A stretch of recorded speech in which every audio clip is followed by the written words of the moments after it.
On n'est pas en 98, on est en 2026, mais c'est de nouveau un France-Paraguay en 8e de finale de la Coupe du Monde. On espère, comme l'a dit Didier Deschamps, moins souffrir sur cette rencontre, mais on espère le même dénouement que les champions du monde 98. Et c'est parti pour France-Paraguay, le 8e de finale de la Coupe du Monde. Donc, on peut lâcher les chevaux, les Français qui vont mettre tout de suite la pression dans le camp paraguayen.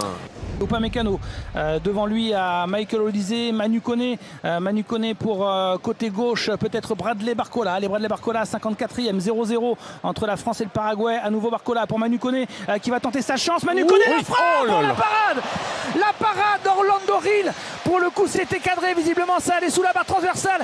Et il y aura un corner, je crois, oui c'est un corner pour l'équipe de France. Et Dembélé qui arrive à récupérer le deuxième ballon, le petit ballon vers Mbappé, mais il faut attaquer le ballon parce que Diego Gomez il le fait parfaitement. Désiré Doué de nouveau alerté sur le côté gauche. Allez, Doué, il va entrer dans la surface, il va accélérer, il est passé Désiré Doué, le crochet, pourquoi pas la frappe enchaînée, il n'y a pas de pénalty. Estime l'arbitre, il pense que Désiré Doué s'est jeté, attention on compte, ça va très vite. Avec Almiron qui a déposé une première fois Saliba, il accélère mais Saliba normalement il va plus vite. Et voilà, sur la deuxième touche il est parfaitement revenu. Almiron il a tiré sur les bras, il a levé la tête pour essayer d'aller le plus vite possible, mais c'était impossible de prendre Saliba de vitesse sur cette action, il finit au sol. Oui, alors attention parce que Doué reste au sol. Tu veux voir le ralenti sur Doué, c'est ça. Oui. Valentin, c'était sous tes yeux. Oui, alors moi honnêtement, à vitesse réelle, j'ai pas l'impression qu'il y ait... Ok, bah en tout cas, c'était un peu une forêt de jambes, j'ai pas l'impression que ce soit hyper flagrant là, il a du mal à être relevé par Orlando Gil, mais le banc revoit les images. Il y a un petit coup. Il y a un check sur le pied de Désiré Doué. Il y a un check, messieurs. Non mais il joue pas le ballon, il empêche de. Oui, mais il y a un check pour un petit penalty. Pour moi, il y a un check, je suis désolé. C'est un alors péno. peut-être. Ah là, ce serait magnifique là pour nous sortir de la galère. Un penalty éventuel pour l'équipe de France sur Désiré Doué. Alors c'est vrai qu'il y a contact. Il faut prendre sa responsabilité. Il y a un contact. Oui, mais Jean-Louis, on en a vu tellement. Volontaire, il joue pas le ballon. Il lui bloque la course. Alors attention, on va pas jubiler tout de suite. Non, mais il va voir l'image. Il y a un péno. Je suis désolé, il y a péno. Non mais d'accord Manu, mais j'attends qu'il soit sifflé. Parce que contre le Sénégal, il y avait un péno clair qui finalement n'a pas été sifflé. Est-ce que cette charge est suffisante pour faire changer la décision à l'arbitre? Il y a un vrai contact sur le pied droit. Évidemment qu'il y a un vrai contact, il le bloque. Et c'est ce contact qui le fait tomber. Attention, il fait bien le crochet externe. Et le joueur ne joue même pas le ballon. Il regarde même pas le ballon, il regarde le joueur. Il regarde les jambes. Et on va écouter la décision de M. Tantachev quand il aura fini de voir les images. Le duel est entre Diego Gomez et Désiré Doué. Est-ce qu'on va pouvoir l'entendre dans le stade? L'arbitre, M. Tantachev. Attends, la décision de l'arbitre qui fait signe. On va l'entendre sans doute avec son micro. Il fait signe, il fait le signe de la VAR. Alors, est-ce qu'on l'entend? Ouais. On n'entend rien. After the local review, number 8 of defender. Voilà, le numéro 8, vous l'entendez, fait faute sur Désiré Doué. Et donc pénalty à venir pour l'équipe de France. L'occasion rêvée pour faire sauter ce verrou paraguayen. L'occasion qui va être laissée sans doute à Kylian Mbappé dans quelques secondes de marquer un nouveau but dans cette Coupe du Monde. Velasquez est en train de parler à Dembélé. Voilà. Ils sont truqueurs, on le sait, c'est le jeu aussi. Mais quand ça touche au terrain, c'est trop. Et il y en a un autre qui fait son boulot de déstabilisation, c'est Juan José Cáceres qui a parlé à Mbappé longuement parce qu'il a compris que c'était lui qui avait pris le ballon et qui allait tirer Mbappé pour rajouter un but, mais surtout pour débloquer le verrou paraguayen. 69 minutes de jeu.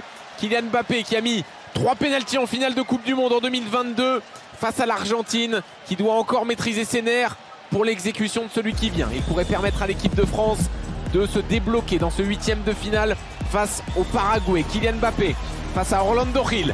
Il a pris son élan, le capitaine de l'équipe de France, irréprochable depuis le début de cette Coupe du Monde. Et les Paraguayens qui essayent encore de se plaindre en disant que le ballon est mal placé.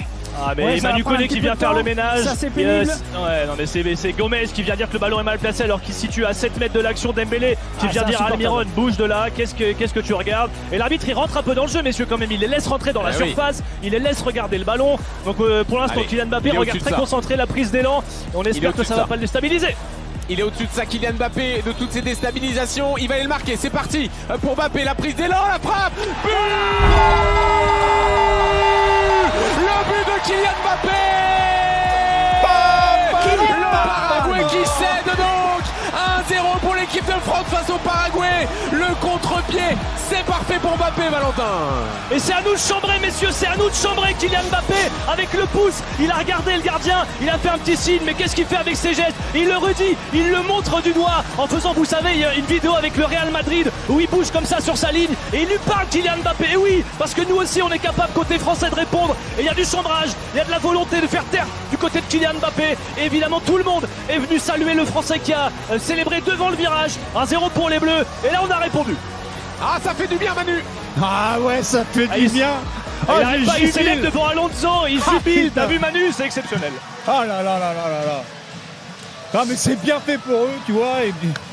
Il les regarde dans les yeux là, c'est exactement ça, Valentin. On voit qu'il fait quasiment le tour de chaque Paraguayen. Mais il faut les chambrer jusqu'à la fin. Qu'il a été solide, et maintenant il prend le ballon. Il prend le ballon et il l'enlève du point du rond central, histoire de dire maintenant on va perdre du temps un petit peu, maintenant on va s'en occuper. Vous avez voulu jouer à ça, à pourrir le match, maintenant on est devant mené 1-0. Olysée qui balance, c'est Doué. Allez, Doué qui peut y aller. Allez, pourquoi pas l'occasion de 2-0. Désiré Doué qui en a sur la réparation. Désiré Doué en retrait pour Kylian Mbappé, le crochet, la frappe, la passe, c'est pas fini. Deuxième. Kylian Mbappé, le miracle, et surtout le grand gardien Orlando Reed qui empêche son équipe d'être éliminée. Il reste 4 minutes au Paraguay pour revenir. Les Bleus avaient l'occasion du 2-0 par 2 fois pour Mbappé, mais il y a toujours un seul petit but d'avance pour l'équipe de France. C'est la réincarnation de Chila Verte, cet Orlando Reed sur ce double arrêt.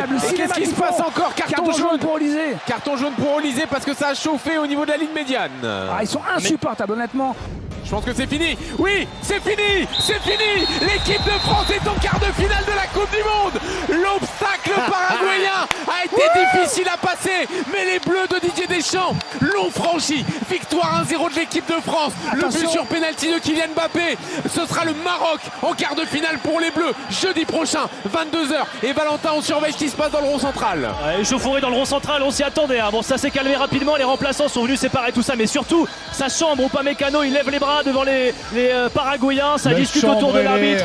Mais j'ai l'impression que là ils sont juste en train de chambrer, ils sont en train de tout lâcher, Manu, les Français. Et c'est pour ça que les Paraguayens n'aiment pas. Mais c'est ce que vous avez fait tout le match, messieurs, donc maintenant il faut regarder. Et les Bleus essaient de se regrouper entre eux. Sur le terrain.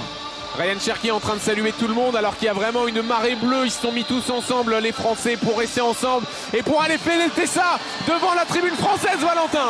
Ah oui, avec Upamecano notamment qui saute. Marcus Thuram, il est plus blessé pour célébrer.